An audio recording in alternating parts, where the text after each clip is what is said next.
Hi అండి. అందరికీ నమస్కారం. Welcome to Renurekha vlogs. Welcome to one more vlog. ఇదేంటంటే నాగుల చవితి వ్లాగ్ అనమాట. ముందుగా అందరికీ నాగుల చవితి శుభాకాంక్షలు. ఈ వీడియో అలాగే పెడదామని తీశాను. బట్ డిస్టర్బెన్స్ ఎక్కువగా ఉంటే వాయిస్ ఓవర్ ఇస్తున్నాను. ఆ రోజు ఏంటంటే నాగుల చవితి చేస్తున్నాం అనమాట. ఇంకా ఆ రోజు అమ్మ పూజకి అంతా రెడీ చేసేసారు. ఆ రోజు పిల్లలిద్దరికీ స్కూల్ ఉందనుకొని ఇద్దరిని రెడీ చేశాను. బట్ వేదుకైతే లేదు. అందుకు వేదు ఇంట్లోనే ఉన్నాడు. అండ్ జయాంష్ అయితే స్కూల్కి వెళ్ళిపోయాడు.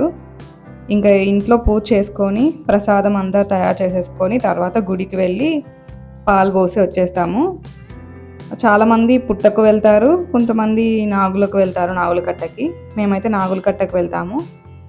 అమ్మ ఆల్రెడీ అది నువ్వుల పిండి ఉంటుంది కదా, అదైతే చేసేసారు. ఇప్పుడైతే చలిపిండి, చలిమిడి ముద్ద అంటారు కదా, అవి చేస్తున్నారు. వీటికి ఏంటంటే బియ్యం కొద్దిగా నానబెట్టేసుకొని తర్వాత ఒకసారి వడగట్టేసి మిక్సీకి పట్టడమే. అండ్ కొద్దిగా బెల్లం యాడ్ చేసేస్తే సరిపోతుంది. ఇక్కడ నువ్వుల పిండి అయితే కొద్దిగా కొట్టేసి పెట్టారు మిక్సీ పట్టేసి.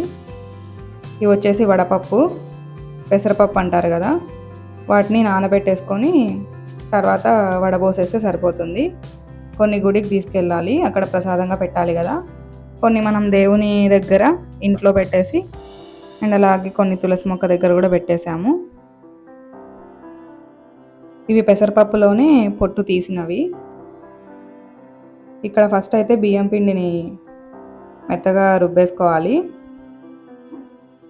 ఆ తర్వాత మనం బెల్లం ఉంటుంది కదా, ఒకసారి అట్లా మెత్తగా కొట్టేసుకొని తర్వాత మిక్సీలోకి వేసేసుకొని గ్రైండ్ చేసుకుంటే సరిపోతుంది. మనం మెయిన్గా పెట్టే ప్రసాదాలు అయితే నువ్వులుంటలు, చల్మిడి పిండి అండ్ అలాగే వడపప్పు, ఇంకా పాలు తీసుకెళ్ళాలి అక్కడ పోయడానికి. మేమైతే ఎప్పటి నుంచో నాగుల కట్టకే చేస్తున్నాము. నాగుల కట్ట అయితే గుళ్ళో ఉంటుంది, పుట్ట అయితే కొంచెము వేరే చోట అలా ఉంటుంది. బట్ మేము నాగుల కట్టనే కాబట్టి వెళ్ళేది, నాగుల కట్టకు వేస్తాం కాబట్టి ఇక్కడ పక్కనే గుళ్ళో ఉందన్నమాట. ఇంకా అక్కడికి వెళ్ళి వేసొస్తాం పాలు. నాగుల చవితి కొంతమంది శ్రావణ మాసంలో చేసుకుంటారు అండ్ అలాగే కొంతమంది కార్తీక మాసంలో చేసుకుంటారు. ఇంకొంతమంది వినాయక చవితి రోజు కూడా పాలు పోస్తారంట. మేమైతే శ్రావణ మాసంలో వచ్చే చవితి రోజు చేసుకుంటాము నాగుల చవితి. బట్ ఒకవేళ ఈ రోజు అవ్వలేదు అంటే కొంచెం ఇంట్లో ప్రాబ్లం అయితే నెక్స్ట్ సండేస్ కూడా చేసుకోవచ్చు వినాయక చవితి వరకు. ఎప్పుడన్నా అలా కుదరకపోతే మేము కూడా సండేస్ అయినా చేసుకుంటాము. ఇంకా ఈరోజు అబ్బింది కాబట్టి ఇంకా ఈరోజే అంతా చేసేస్తున్నాము. ఇలా బియ్యం పిండిని బెల్లంని రెండింటిని గ్రైండ్ చేసుకున్న తర్వాత ఒక గిన్నెలో వేసేసుకొని రెండింటిని మిక్స్ చేసుకుంటే సరిపోతుంది. బెల్లం అయితే చూసి వేసుకోవాలి, లేదంటే మరీ మెత్తగా అయిపోతుంది. ఈసారి అయితే పర్ఫెక్ట్గా వచ్చింది. దాని తర్వాత మనము ఉండలు కట్టేసుకుంటే సరిపోతుంది. ఇక్కడైతే ఏంటంటే ఆచారం అన్నమాట, ఇలా మొత్తము 5 ఉంటలు చేసుకోవాలి. ఒక 3 రౌండ్గా, మిగతావి కొద్దిగా కోలగా అంటే ఓవల్ షేప్ చేసుకొని అలా పెట్టాలన్నమాట ప్రసాదంగా అని అమ్మ చెప్పారు. అందుకు మనం ఇలా తగినట్టుగా చేసుకుంటున్నాము. ఈ నాగుల చవితి రోజు చాలామంది ఉపవాసం కూడా ఉంటారు. మేమైతే పూజ చేసే వరకు ఉంటాము, గుడికి వెళ్ళి పాలు పోసే వరకు. కొంతమంది అయితే ఆ రోజు అంతా ఉంటారు అండ్ తర్వాత రోజు ఉపవాసాన్ని వదిలేస్తారనమాట. మనం కొబ్బరికాయ అండ్ అలాగే బెల్లంని తీసుకెళ్ళి పెట్టేస్తే ఇంకా ఉపవాసము మనం అయిపోయినట్టు. ఇక్కడైతే అన్నీ గుడికి కావాల్సినవన్నీ పెట్టేసినాము. ఇట్లా ప్రసాదాలన్నీ ఒక బాక్స్లలో వేసేసుకొని పెట్టుకుంటే సరిపోతుంది. ఇక్కడ వడపప్పు కూడా నేను వేస్తున్నాను క్యారీలోకి.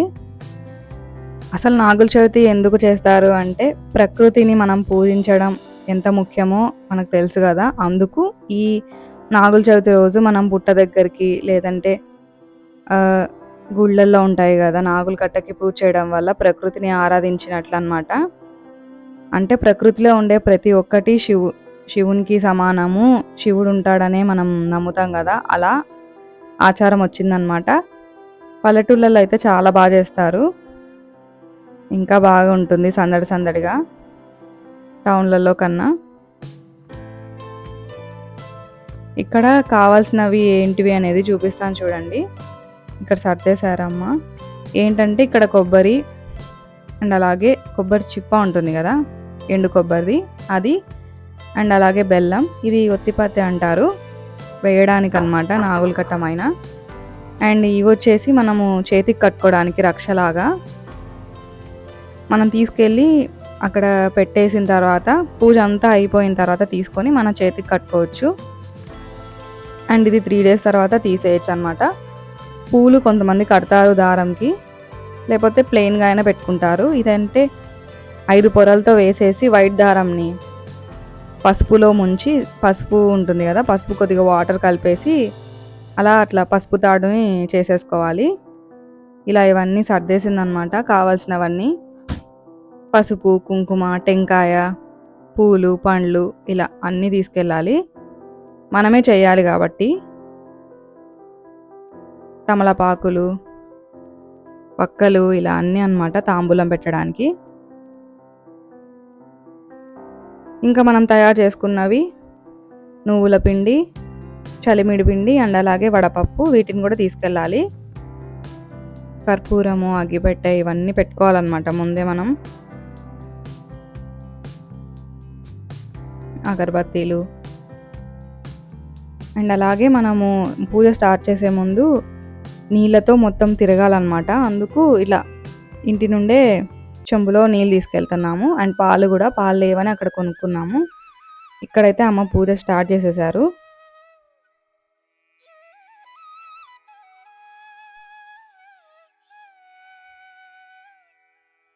ఇక్కడ కూడా మనం చేసిన ప్రసాదం పెట్టేసుకుంటే సరిపోతుంది. అండ్ ఇది వచ్చేసి టెంకాయ కొట్టేదన్నమాట, ఒక ప్లేట్. ఇదైతే చాలా బాగుంది. అక్కడ చూసినప్పుడు షాప్లో ఏముంటుందో జరుగుతుందేమో పక్కకి అనుకున్నాము, బట్ ఫర్మ్గా ఉందన్నమాట, పక్కకు జరగకుండా.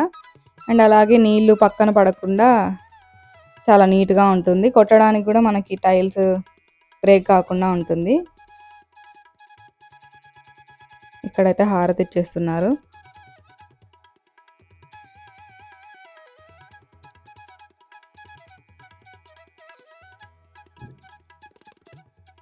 మేము స్కూల్లో ఉన్నప్పటి నుండి నాకు చాలా బాగా గుర్తనమాట. నాగుల చవితి రోజు అయితే అసలు స్కూల్కి వెళ్ళే వాళ్ళం కాదు, ఖచ్చితంగా వెళ్ళి అక్కడ పాలు పోసి వచ్చేవాళ్ళము. ఇప్పుడు జయాంశిని కూడా తీసుకొద్దాం అనుకున్నాము, బట్ తనకి ఏదో చదివిపిస్తామన్నారనమాట, అందుకు ఇంకా తీసుకురాలేదు, మధ్యలో డిస్టర్బెన్స్ ఎందుకు అని. లేదంటే ప్రతి ఇయర్ వచ్చి పాలు పోపించే వాళ్ళము. ఈ నాగుల చవితి రోజు మనము ఎక్కువగా పాములనే కదా పూజించేది. అలా పూజించడం వల్ల, అంటే పాములు సుబ్రహ్మణ్య స్వామితో సమానం కదా, అందుకు సంతాన సాఫల్యం బాగుంటుందని చెప్తారు. అండ్ అలాగే ఆరోగ్యాలను కూడా బాగా ఇస్తారు అని చెప్తారు. ఇక్కడైతే గుడికి బయలుదేరాము. గుడి అయితే మాకు పక్కనే ఉంది, బ్రహ్మం గారి గుడి అనమాట, వీరబ్రహ్మేంద్ర స్వామి గుడి. ఈ ఏరియాలో మేము చేరక ముందు ఎప్పుడన్నా అలా వెళ్ళినప్పుడు అక్కడ బ్రహ్మ అనేది ఒక్కటే చదివేదాన్ని అనమాట, బ్రహ్మ గుడి అనుకునేదాన్ని. బట్ ఇక్కడికి వచ్చిన తర్వాత తెలిసింది ఇక్కడ వీరబ్రహ్మేంద్ర స్వామి గుడి అని. ఇక్కడ కార్తీక మాసంలో అయ్యప్ప మాల వేసి చాలా బాగా చేస్తారు. ప్రతిరోజు అఖండ దీపం వెలిగిస్తారు, చాలా బాగుంటుంది కూడా. గుడి అయితే చాలా పెద్దది.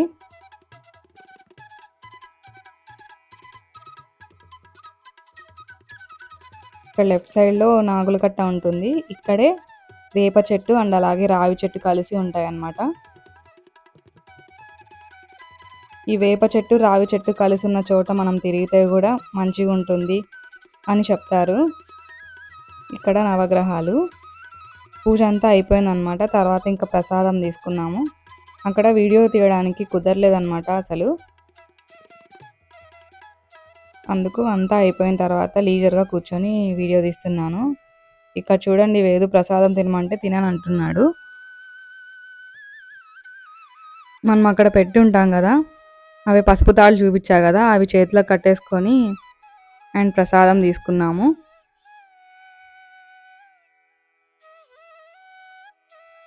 ఎక్కడికి వెళ్ళినా ఏదో ఒక ఆడుకునే వస్తువు అయితే తెచ్చుకుంటాడు అనమాట. ఇక్కడికి కూడా తెచ్చుకొని ఇక్కడ ఆడుకుంటున్నాడు.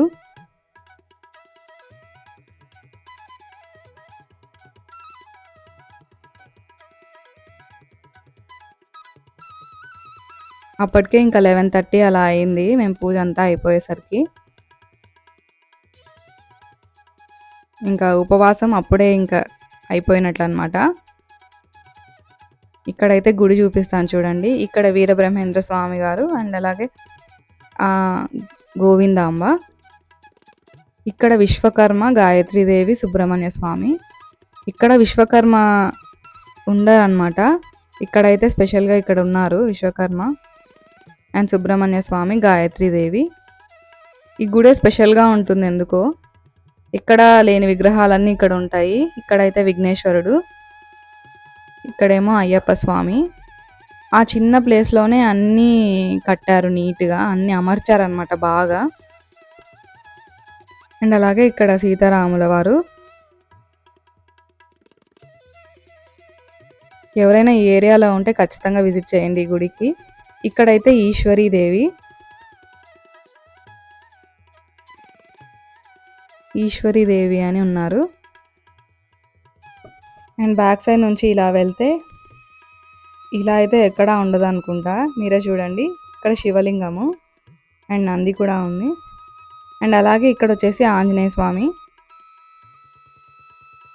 అన్నీ ఆ చిన్న ప్లేస్లోనే వాళ్ళు నీట్గా అమర్చారనమాట. ఇక్కడ శివలింగము కార్తీక మాసంలో అయితే చాలా బాగుంటుంది. మేమైతే కార్తీక పౌర్ణమికి ఇక్కడే వెలిగించాము. ఇక్కడ వచ్చేసి వీరభద్రస్వామి.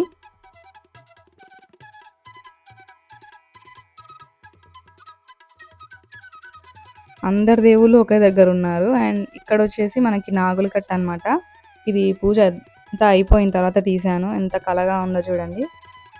ఇంకా ఇంటికి వచ్చేసాం తర్వాత అండ్ అప్పుడు టిఫిన్ తిన్నాము. ఇంకా తర్వాత వచ్చేసి జయాంశని తీసుకొచ్చాను. ఇంకా తన గుడికి రాలేదు కదా, అందుకు తనకి చేతికి ఆ రక్ష కట్టేసి ప్రసాదం ఇస్తున్నాను.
తనకి ఇంకా లంచ్ పెట్టేసి స్కూల్లో వదిలేసి వచ్చానమాట. తర్వాత ఇంకా ఆఫ్టర్నూన్ వేదు పడుకొని లేచాడు. మళ్ళీ ఈవినింగ్ అమ్మ పూజ చేస్తుంటే వచ్చి చూస్తూ ఉన్నాడు. జయాంష్ చిన్నగా ఉన్నప్పుడు అయితే ఎప్పుడు అమ్మ దగ్గర పూజ చేసేటప్పుడు ఖచ్చితంగా ఉండేవాడు. ఇప్పుడైతే అసలు పూజ గదిలోకి కూడా రావట్లేదు. ఇప్పుడు మళ్ళీ వేదు స్టార్ట్ చేశాడు. అన్నీ అడుగుతాడనమాట.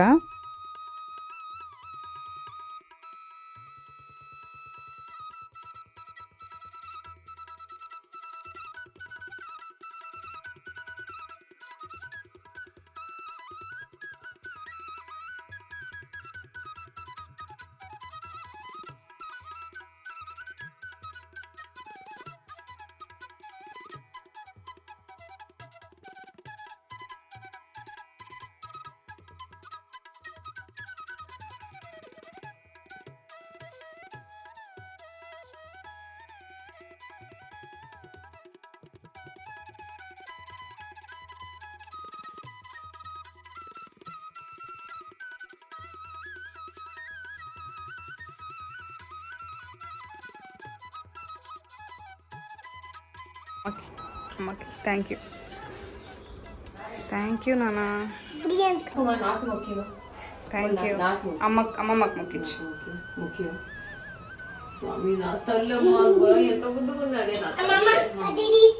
హారతి హారతి హారతి కర్పూరం అయిపోయింది. దండం పెట్టుకో స్వామికి. స్వామి దండం పెట్టుకున్నా దండం పెట్టుకో. ఓం నమ శివాయ హర హర మహాదేవ శంభో శంకర భోలా శంకర జగజ్జనని పార్వతీదేవి వక్రత ఉందా చెప్పినానా. గుడికి వెళ్ళే ముందు కావాల్సినన్ని చేసేసుకొని నువ్వుల పిండి ఇంకా అలాగే పెట్టేసింది అనమాట అమ్మ. ఇంకా అందుకు ఇంకొకసారి మిక్సీకి పట్టేసి కొద్దిగా బెల్లం యాడ్ చేసుకొని ఇక్కడ మళ్ళీ ఉండలు కట్టేస్తుంది. అప్పుడు జయాంష్ కూడా హెల్ప్ చేస్తున్నాడు అనమాట. ఇద్దరు కూర్చొని కడుతున్నారు.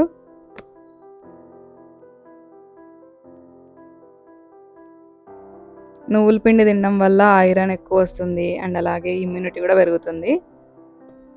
అందుకేనేమో ఈ సీజన్లో ఈ పండగ చేస్తారు. ఎందుకంటే ఇప్పుడు వర్షాకాలం కదా, ఎక్కువ ఇన్ఫెక్షన్స్ రావడం అందుకుంటాయి కదా, అందుకు ఈ పండగ చేస్తారేమో.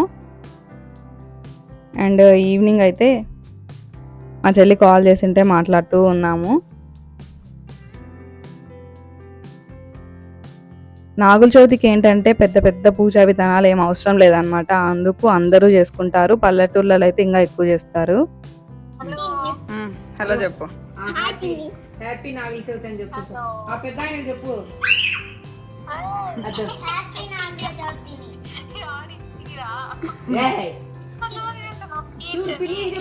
చెప్దురా. హాయ్ చెప్పు. నాగుల చవితి. నాగుల చవితి. బాబాయ్ ఏం చేస్తున్నాడు అడుగు. బాబాయ్ కావాలనా? చిన్న బాబాయ్ అంట. ఇంకా ఈవినింగ్ అలా గడిచిపోయింది అనమాట. ఈ నాగుల చవితి వ్లాగ్ అయితే మీ అందరికీ నచ్చింది అనుకుంటున్నాను. ఎంతో కొంత అయితే హెల్ప్ఫుల్ అయ్యింది అనుకుంటున్నాను. అయినట్లయితే ప్లీజ్ నా ఛానల్ని సబ్స్క్రైబ్ చేసుకోండి అండ్ అలాగే పక్కనే ఉన్న బెల్ ఐకాన్ని కూడా యాక్టివేట్ చేసుకోండి. Thank you so much for watching.